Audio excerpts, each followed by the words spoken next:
Italian Prime Minister Giorgia Meloni has been quoted as saying that migration from nations in Africa will end if countries like France stopped exploiting the continent's people and natural resources. The remarks made before she became Prime Minister have ignited anger in Paris. Let's listen to her statement. Questo si chiama franco CFA. È la moneta coloniale che la Francia stampa per 14 nazioni africane alle quali applica il signoraggio e in forza delle quali sfrutta le risorse di questa nazione. Questo è un bambino che lavora in una miniera d'oro in Burkina Faso. Il Burkina Faso è una delle nazioni più povere del mondo. Hello, I'm Mubarak Kenya and a warm welcome to Africa Today, a weekly program that gives you an alternative view of news and events making headlines in Africa. Today we are focusing on the fallout between France and Italy of African migrants entering Europe through the Mediterranean Sea. Italian officials believe that continued plundering of African countries by France is the reason for the flow of illegal migrants from Africa. The second part of our program will be on renewed fighting in the Democratic Republic of Congo amid accusations between Kigali and Kinshasa over who is responsible for the upsurge in rebel attacks. Our experts will give us their incisive analysis of these topics, and you can be part of the conversation by sending us your comments through our social media handle.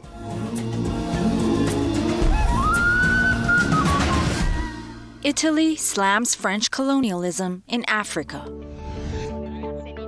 A video of Italian Prime Minister Giorgia Meloni condemning French economic imperialism in Africa during an interview she gave to an Italian TV in January 2019 has recently re-emerged and received much praise both in Europe and Africa.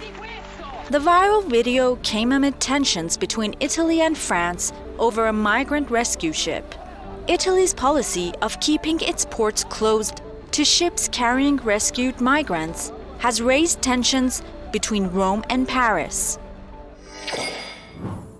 Italy's new government barred the Ocean Viking ship from docking with 230 migrants. France termed the move as unacceptable behavior, but Italy insists it's been taking in its share of migrants.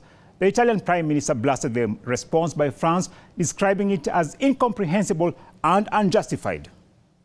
I've been very much struck by the French government's aggressive reaction, which from my point of view is incomprehensible and unjustified. Almost 90,000 people have entered Italy since the start of the year. On the same day of our discussions about the Ocean Viking, 600 people arrived in small boats. But for 234 people, they've made diplomatic relations blow up. Now, for more on the latest spat between Italy and France over African migrants, we contacted Don DeBer, an activist and commentator. Thanks for your time today. Now, was the Italian Prime Minister justified in saying migration from Africa would stop if countries like France halted exploitation of the continent's valuable resources? Well, this is true of the immigration waves around the world. It's the same situation here with the massive immigration from Central and South America and the Caribbean. People are following their stuff basically to the empire. In the case of Africa, Africa's been looted by Europe, 500 years now, and the things that were built with the wealth of Africa and on the back of African labor, both Africans working in Africa and Africans that were stolen and dragged off, either by force or by market force, to build these wonderful cities on the hill. That's where all their wealth is. So they're going there too to try to have some of it. That's an absolutely correct statement. France, as a matter of fact, is one of the, next to the U.S. and the U.K., one of the worst offenders, and as a matter of fact, has been recapturing its colonies in the last 10, 15 years. The French-Italian feud is the latest episode in the standoff over where to disembark refugees, picked up after trying to reach Europe from North Africa. In 2019, The then Italian Deputy Prime Minister, Luigi Di Maio, accused France of continuing to colonize Africa and causing people to migrate from the continent. There are dozens of African countries where France is printing a currency of its own, the franc of the colonies. And with that currency, French debt is financed. If France didn't have African colonies, which it's impoverishing, it would be the 15th world economic power. It appears there are deep-rooted differences between Italy and France in Africa.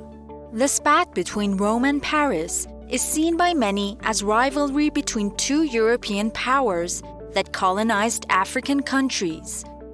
Imputing intent is a fool's errand. But the history of Italy in Africa is distinct from the history of France, certainly, and of some other colonial powers. Italy was, in the modern age, mostly confined to the northeastern part of Africa and the eastern, the Horn, particularly Ethiopia and Libya. And Libya, as a matter of fact, is like 400 kilometers from Sicily, from Italy, across the Mediterranean. But the critique is correct.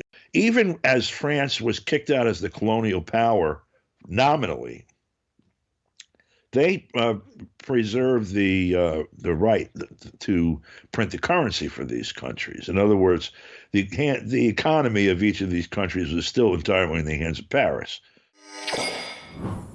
Prime Minister Giorgia Meloni said in Rome recently that Italy can lead in EU-Africa cooperation. Now, she claimed that Italy will pursue an unpredatory but collaborative posture. Now, can African countries really trust Italy, which appears to indicate that it has the continent's interests at heart? Italy has Italy's interests at heart. You can only hope that the leaders of Italy have at least that much. The Africans have their own interests at heart, and the proof, whatever deal someone brings to Africa, whether it's good or bad for Africa, will be determined by people in Africa and by Africans, and they will test who's a good partner and an honest partner and who's not as they engage and as they have engaged. There is competition now. Before, you had the United States, you had European countries which are under the military occupation of the United States, and that was basically it. And the relationship was essentially they come there with guns, they point the guns at the people, they tell them go into the mines and bring us all the stuff, put it on our boats, and then they leave. And they come back for more when the boat's empty. So what Italy intends to do or doesn't intend to do, you can go all the way back to Carthage and look at the relationship. I mean, there's a lot of contradictions there. But what matters is that Africans have agency that is protected by the world community to make up their own mind about what's good or not good for them and to act accordingly. The vast majority of Africans attempting the Mediterranean crossing to Europe pass through Libya. Now, Italy and France were both involved in NATO's military intervention in Libya that destabilized the country and created the current migrant crisis. What's your take on this? Well, yeah. Right now, Libya is basically a failed state with various factions competing for power. And the United States, you have the CIA backs one faction, the Pentagon backs another.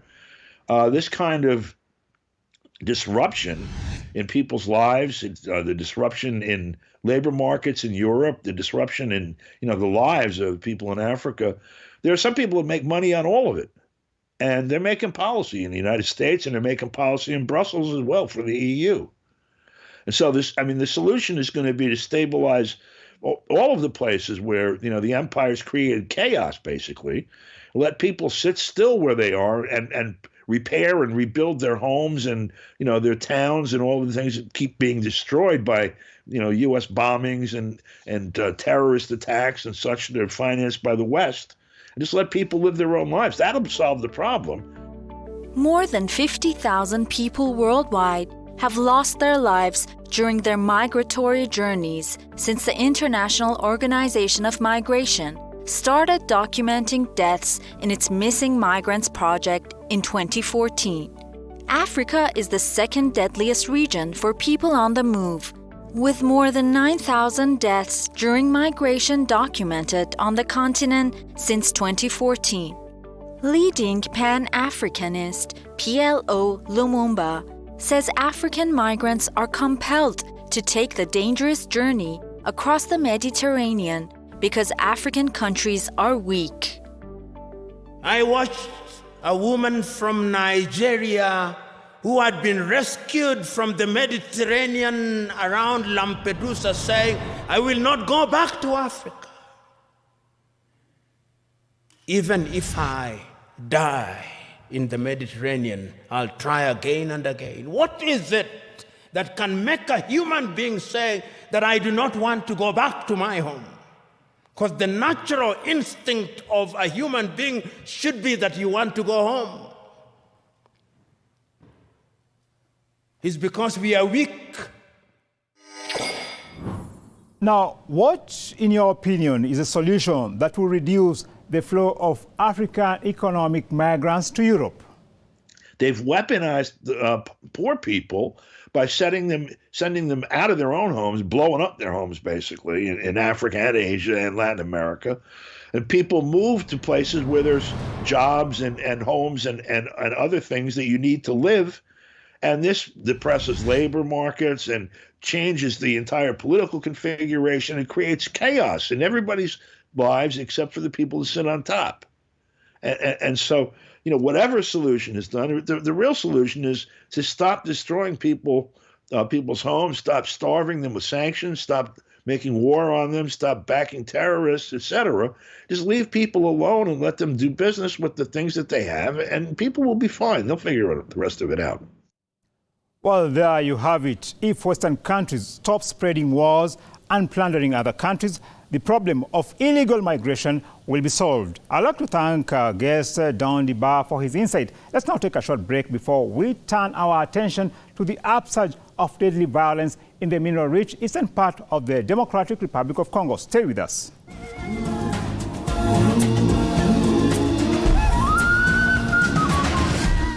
Rising tensions in the DRC.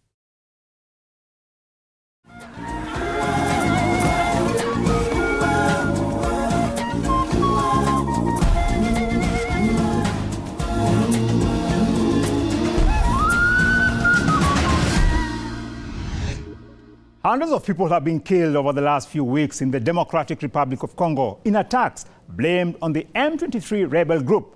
Now, the killing of innocent civilians started just days after the announcement of a fragile ceasefire agreement.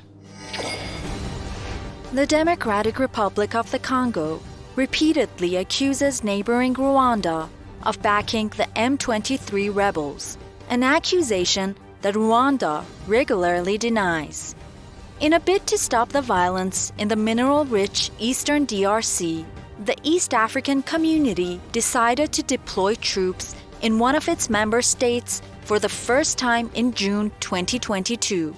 The deployment in the Democratic Republic of the Congo will test the regional body's ability to respond to complex conflicts.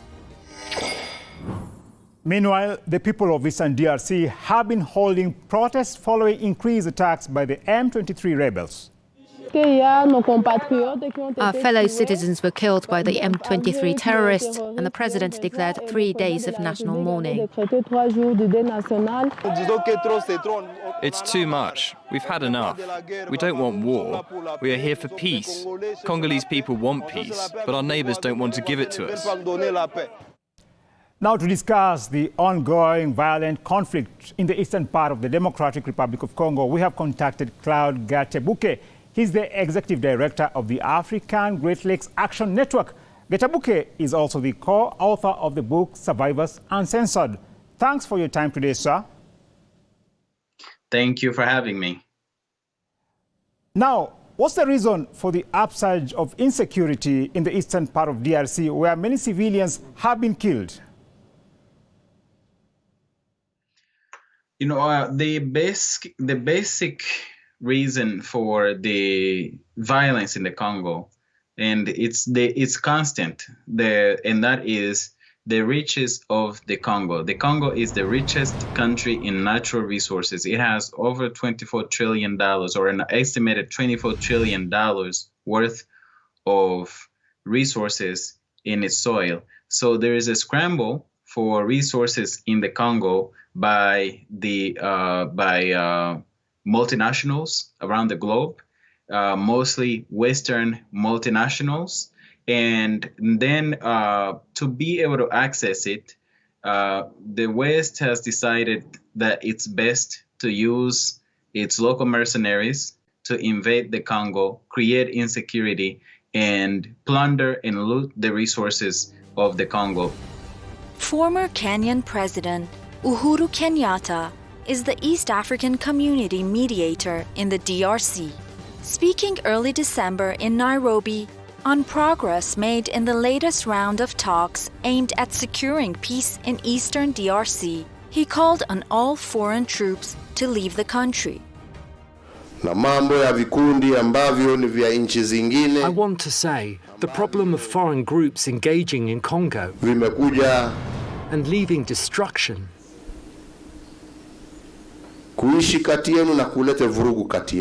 I have taken it up with the leadership of the East African community. And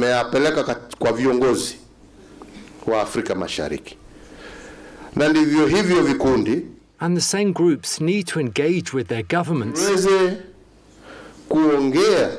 and leave Congo in peace. 53 armed groups from the Democratic Republic of Congo that met in Kenya for the third East African Community-led Nairobi peace process have agreed to lay down their arms as Kinshasa. There is a lot of skepticism if this fragile agreement will finally bring sustainable peace to the DRC. I wish I could say that peace is finally coming to the DRC, but at the end of the day, in order for the DRC to have lasting peace, there has to be truth and there has to be justice. And justice in the DRC will have to start with the crimes documented in the UN mapping exercise report that was published by the UN and is now collecting dust at the UN for the last 12 years. And that document, that report, 600 pages almost, over 600 incidents, major atrocities committed in the Congo for a period of 10 years. And then since then, there has been even more. Until there is justice on those crimes, there is not going to be lasting peace in the Congo. And that type of justice is going to have to take on US, UK, European Union allies. President Paul Kagame of Rwanda and Felix Tshisekedi of the DRC have exchanged harsh words and blamed each other for backing rebel groups. Now, do you think tensions between the two leaders will jeopardize the fragile truce reached in Nairobi? There is no fragile truce. Just in the last week, the last couple of weeks, there were massacres of hundreds of people in areas occupied by the Rwandan military in the Congo. They call themselves the M23, but it's M23 rebels, but it's the Rwandan troops and the Ugandan troops that are backing them. They committed massacres of hundreds of civilians. So exchanging words, when they weren't exchanging words, there was no truce. They were still killing people. The invasions were still happening. So it's not about the war of words. I think the clarity is actually important. At some point, the world has to accept the fact that what is happening in the Congo is not internal rebellions, and we can stop pretending and we can talk about the reality of Rwanda and Uganda invading Congo. Well, amid the upsurge in rebel attacks in eastern DRC, anti-United Nations protests have been held several times. Most of these protests have taken place in the streets of the city of Goma against the country's UN mission known as the United Nations Organization Stabilization Mission in the Democratic Republic of Congo. Residents accuse the UN mission, known by its French acronym MONUSCO, of failing to stop armed groups' decades-old fighting. We've been watching the UN mission since the start. They have the logistical capacity they need. What are they doing with that? This is why we need to kick them out. UN peacekeeping forces have failed to restore peace in the DRC, and now East African countries have deployed troops in eastern DRC. Foreign forces in eastern DRC have come under sharp criticism for failing to stop the massacre of civilians. Let me start with the UN peacekeeping or so-called peacekeeping mission. They've been there for more than 20 years, I believe. Their budget, the last time I checked, was about $1 billion a year. I have to double check that number. It's $1 billion a year, I believe. But they are not engaged in actually stopping the violence. So the way I see it, the UN troops are just a force that's in the Congo as part of one of many who are exploiting the Congolese people, the resources of the Congo, and enriching themselves. The Congo doesn't need more military. In fact, what needs to happen is an arms embargo on the countries that are invading the Congo so that they do not have the weapons to invade the Congo. In November, irate Congolese citizens burnt European Union flags during a protest in the city of Bukavu in eastern DRC against the M23 rebels. They also blamed Western powers such as the United States, Britain, and France for backing violence in this mineral-rich region. The population living in the east of the DRC is the victim of multiple attacks by Rwanda and Uganda, with the blessing of the great powers, mainly the United States of America, Great Britain, France, and other countries. Let us express to the whole world our discontent with what we call injustice and international discrimination against the Congolese people that we are. Western powers, through their regional proxies, have been accused of backing rebels in the DRC with the express objective of continuing the looting of Congo's minerals. Now, is the notorious M23 rebel group indirectly backed by Western imperialist powers? Yes, I've said this before.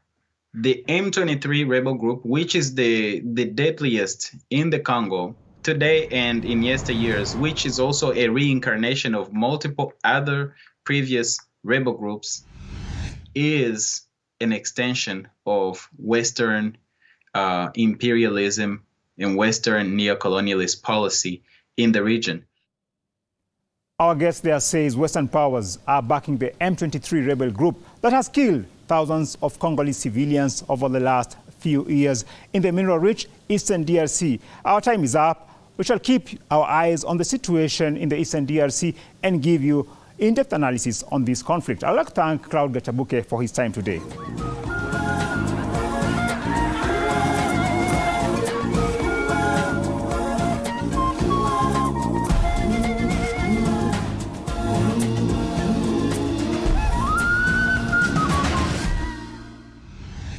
And that brings us to the end of this week's edition of Africa Today. It's been great having you. Drop us a line through our social media handle appearing on the screen. This show and all our previous episodes are available at our website, presstv.ir. Goodbye for now.